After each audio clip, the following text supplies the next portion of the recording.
Bonjour, je suis Damsel of Letters. Je suis anthropologue et je travaille pour notre décolonisation sur les mécanismes de division entre noirs en partant à la chasse des éléments coloniaux et néocoloniaux ancrés dans la langue, dans le langage et dans nos comportements langagiers afin de lutter contre la stratégie coloniale et néocoloniale du diviser pour régner. Je suis ravie de vous retrouver pour ce nouveau Let's Study Vlog.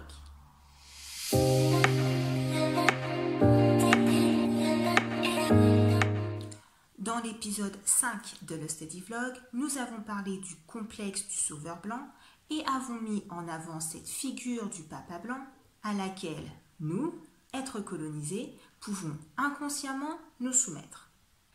Par la suite, nous avons approfondi avec le sous-épisode 5.1 en présentant ce qu'était le whitesplaining. Pour rappel, il s'agit de cette tendance suprémaciste et raciste qu'ont des personnes blanches à expliquer à des personnes non blanches leur réalité de non blanc. Bref, il s'agit d'une manière d'imposer les fameuses définitions du monde blanc. J'ai également souligné que nous pouvons avoir cette tendance à nous soumettre à ces définitions et même à rechercher ce fameux whitesplaining qui, inconsciemment, nous apparaît comme parole d'évangile. Justement, je vous propose que l'on aille encore plus loin et que l'on prenne conscience de cette tendance qui est la nôtre à accepter et rechercher plus ou moins inconsciemment ces fameuses définitions du monde blanc. C'est parti pour la validation blanche.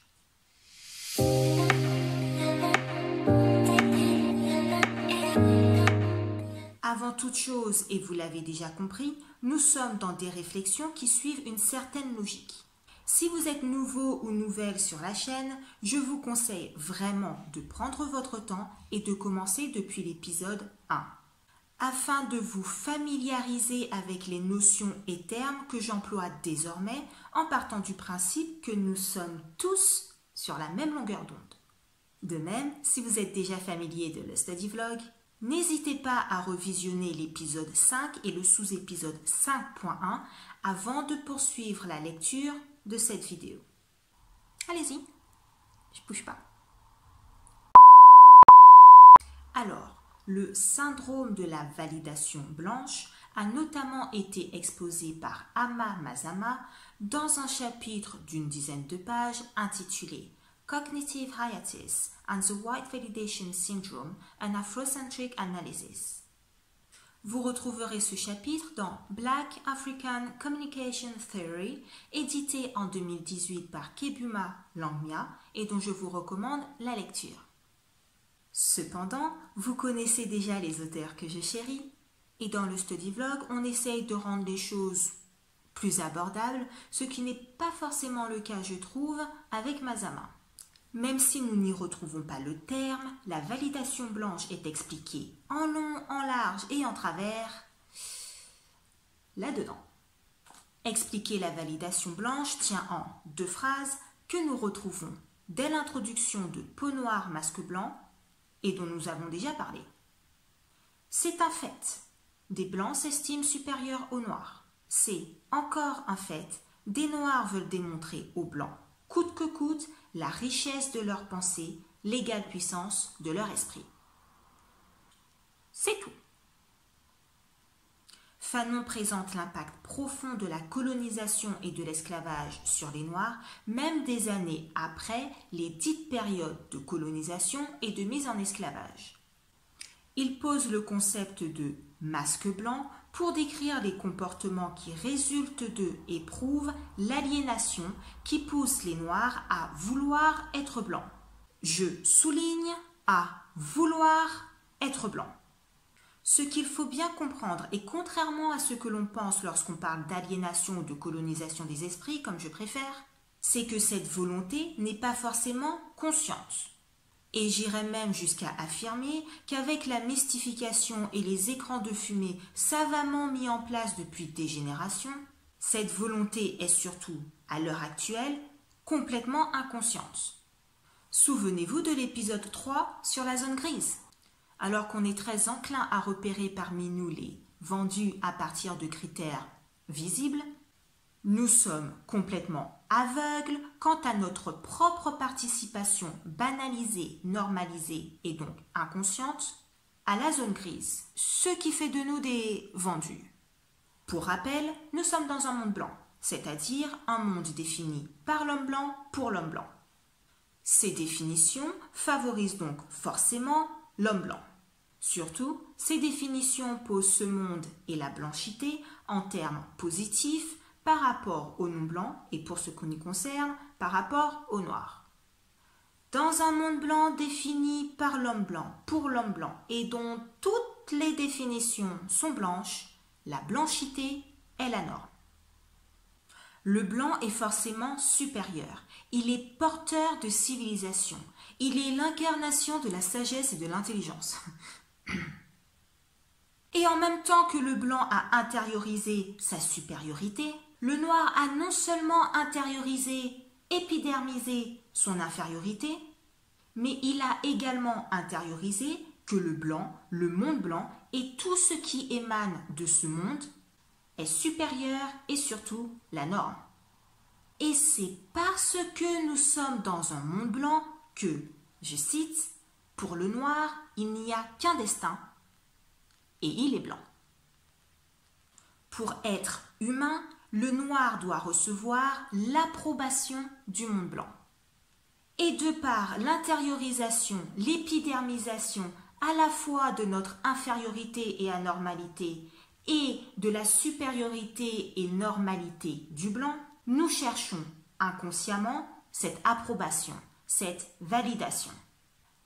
Alors, je sais que beaucoup sont en train de se dire, alors autant des fois elle pouvait dire des choses qui, d'accord, mais alors là, je me sens pas du tout concernée. Ne croyons pas ou plus que le syndrome de la validation blanche consiste en des discours explicitement soumis du style « Oui Missa, merci Missa, est-ce que tu m'aimes Missa? Est-ce que je suis digne de ton respect Missa ?» Loin de là. En fait, cette recherche de la validation blanche se manifeste également et inconsciemment à l'heure actuelle dans des discours du style « Ah, enfin nous sommes mis sur le devant de la scène. Ah, ce personnage noir a enfin la reconnaissance qui lui est due. Ah, enfin l'institution nous donne la place que l'on mérite. Jusqu'à présent, aucune institution française ne nous avait intégrés de la sorte. Ah, quelle évolution! Enfin, nous sommes reconnus à notre juste valeur. » Nous cherchons plus ou moins inconsciemment la reconnaissance du monde blanc. Nous cherchons à lui démontrer la richesse de notre pensée. Nous voulons qu'il reconnaisse l'égale puissance de notre esprit. Nous sommes clairement à l'heure actuelle dans les comportements qui traduisent l'aliénation décrite par Fanon en 1952 et par d'autres bien avant. Lorsque nous employons le terme reconnaissance et autres synonymes, posons-nous la question derrière, par qui? Selon qui? Selon quelle définition? Nous cherchons à montrer au monde blanc que nous valons quelque chose et que l'on doit être reconnu par lui comme des êtres humains dignes de ce nom. Nous sommes soumis au regard du papa blanc, à l'appréciation du monde blanc. Nous sommes soumis à la domination. Alors, cette intériorisation dont nous parlons signifie la dépossession de notre identité pour l'adoption forcée via l'assimilation d'une identité autre. L'identité, la culture dominante. Cela signifie l'adoption et l'intériorisation du langage de ce monde. Tout peuple colonisé, c'est-à-dire tout peuple au sein duquel a pris naissance un complexe d'infériorité du fait de la mise au tombeau de l'originalité culturelle locale, se situe vis-à-vis du langage de la nation civilisatrice, ou plutôt colonisatrice, c'est-à-dire de la culture métropolitaine. Le langage du monde blanc signifie les définitions du monde blanc. C'est tout un système de pensée qui est défini et imposé comme supérieur et comme la norme. On y retrouve les définitions de la réussite, de l'intelligence, du succès, de la richesse, de l'excellence, d'une culture, d'une langue, de la valeur d'une culture, de la valeur d'une langue, et même celle d'un être humain digne de ce nom. Parler le langage du monde blanc, c'est montrer la maîtrise de ces définitions. Et j'insiste, parce que ces définitions ont été intériorisées, elles sont considérées comme tout à fait normales. Elles sont la norme à atteindre. Au final, les masques blancs ne sont pas perceptibles. C'est en cela que l'on va parler d'aliénation complètement inconsciente et profondément ancrée. Est-ce que vous saisissez la chose? Non, parce que la chose est très perverse. Beaucoup pensent ne pas être concernés par le syndrome de la validation blanche parce que, par exemple, ils militent sincèrement pour une cause ou identité dite noire, ou encore parce qu'ils sont afro-entrepreneurs, parce qu'ils sont impliqués dans des associations culturelles dites noires, ou encore parce qu'ils sont des activistes ou qu'ils sont les fervents défenseurs de la langue créole. Pourtant, et c'est là tout le problème, la question que l'on doit se poser est: quelles sont les définitions mobilisées? On a beau qualifier nos initiatives de noirs, d'afro, de négro, de black ou que sais-je, dès lors que ce sont les définitions du monde blanc qui sont mobilisées, dès lors que c'est le langage de la domination qui est parlé, nous sommes bel et bien dans cette tendance savamment inculquée à nous soumettre à l'approbation du monde blanc. Est-ce que la Black Excellence dans laquelle je m'inscris ne serait pas un moyen de prouver au monde blanc l'égale puissance de mon esprit? Est-ce que l'afro-entrepreneur que je suis n'est pas une façon de prouver que moi aussi, en tant que noire, j'ai ma place dans le monde entrepreneurial défini par le système dominant? Est-ce que la langue, la culture que j'investis, et surtout la manière dont je le fais, n'est pas une façon de prouver à la culture dominante que ma culture vaut tout autant? Les notions d'égalité, de fraternité, de liberté, tous ces idéaux qu'on peut défendre sont définis par le monde blanc pour le monde blanc. En cherchant à atteindre ces idéaux tels que définis par le monde blanc, on entre, qu'on le veuille ou non, dans la recherche de l'approbation du monde blanc. D'où, encore une fois, l'urgence et la nécessité de nous décoloniser avant d'entreprendre quoi que ce soit, sous peine de le faire à partir des définitions du monde blanc, et donc soumis aux définitions du monde blanc. Rappelez-vous d'Audre Lorde. Les outils du maître ne démantèleront jamais la maison du maître. Les outils du maître, les définitions du monde blanc, même bitin. Et c'est ainsi que des revendications et initiatives les plus sincères pensées contre la domination peuvent continuer de nous inscrire dans une soumission à la domination. Ça y est, vous voyez la perversité de la chose? Agir contre la domination peut cacher et asseoir notre soumission à cette même domination. Tout dépend des définitions mobilisées.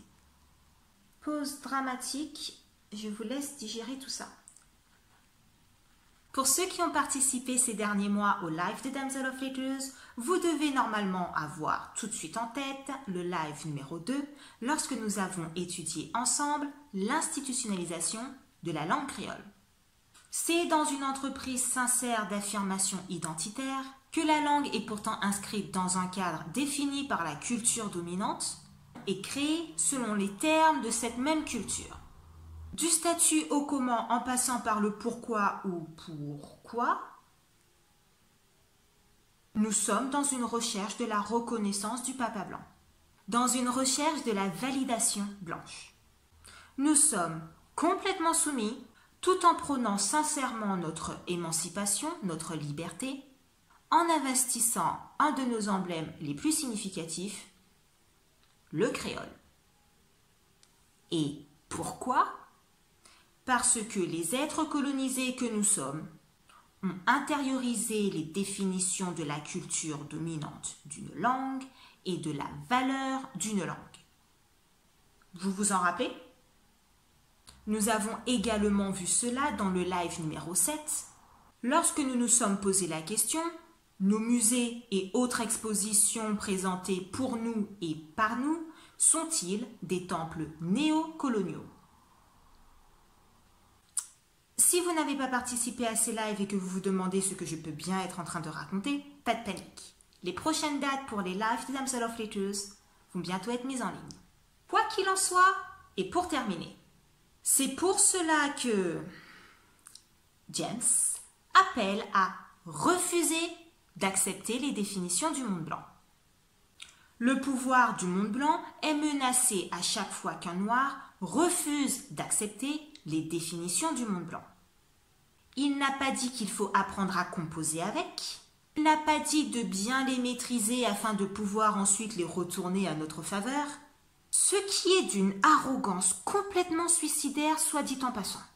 Non, il a dit refuser de les accepter. Pas manier, pas gader, pas fait rien. Ah, pas tant nous à pompit un peu nous. Je veux dire, à ce stade, on ne peut pas faire plus clair.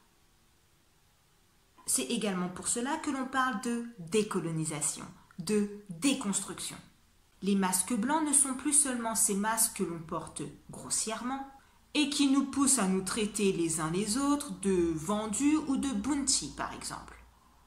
Non, ces masques sont ancrés en nous. Nous nous sommes construits avec. Nous sommes ces masques. Il faut donc décoloniser nos êtres afin d'enrayer cette gangrène qui se propage et se transmet de génération en génération. Les définitions du monde blanc intériorisé nous poussent à rechercher la validation blanche, la reconnaissance du monde blanc, l'appréciation du papa blanc, tout en prônant une certaine libération. J'ai conscience que ce sous-épisode va être difficile à digérer, mais il est urgent que nous nous posions, que nous réfléchissions, que nous prenions conscience de tout cela et que nous osions agir en conséquence afin qu'ensemble nous puissions véritablement libérer nos identités et à terme restaurer notre humanité.